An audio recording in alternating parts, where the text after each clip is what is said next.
ഏവർക്കും സ്വാഗതം. നിങ്ങൾ ഓരോരുത്തരും ചന്ദ്രനെ നിത്യവും ദർശിക്കാറുണ്ടോ?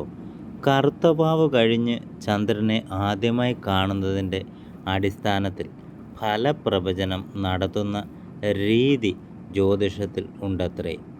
സുഖജളമൃതഭീതി എന്നു തുടങ്ങുന്ന നിയമം അനുസരിച്ച് വെളുത്ത പക്ഷത്തിലെ ചന്ദ്രനെ ആദ്യമായി കാണുന്നത് ഞായറാഴ്ചയാണെങ്കിൽ സുഖം ഫലമായി നിങ്ങൾക്ക് ലഭിക്കും. തിങ്കളാഴ്ചയാണെങ്കിൽ ജളത്വം, അതായത് സതത്തിൽ അപമാനിക്കപ്പെടാൻ സാധ്യത ഉണ്ടെന്ന് അർത്ഥം. ചൊവ്വാഴ്ചയാണ് ചന്ദ്രനെ നിങ്ങൾ കാണുന്നതെങ്കിൽ മൃത്യുദോഷം. ബുധനാഴ്ചയാണെങ്കിൽ ഭയം.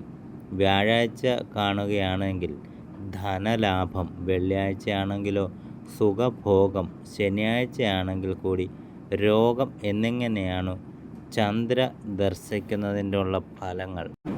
നൃണാം പീയൂഷഭാനു പ്രതി ശതി നിയതം എന്നു തുടങ്ങുന്ന നിയമപ്രകാരമാണ് ചന്ദ്രനെ നിങ്ങൾ കാണുന്നതെങ്കിൽ കറുത്ത വാവ് കഴിഞ്ഞുള്ള ചന്ദ്രനെ ആദ്യമായി കാണുന്നത് മഴക്കാറിനിടയിലാണെങ്കിൽ ശത്രുക്കളിൽ നിന്നുള്ള ഉപദ്രവം ഫലമായി അനുഭവപ്പെടാം. ചന്ദ്രനെ കാണുന്നത് മരങ്ങൾക്കിടയിലൂടെയാണെങ്കിൽ ദ്രവ്യനാശം, അതായത് ധനനാശം ഫലമായി പറയപ്പെടുന്നു. വെള്ളത്തിൽ പ്രതിബിംബ രൂപത്തിലാണ് ചന്ദ്രനെ ആദ്യമായി കാണുന്നതെങ്കിൽ രോഗം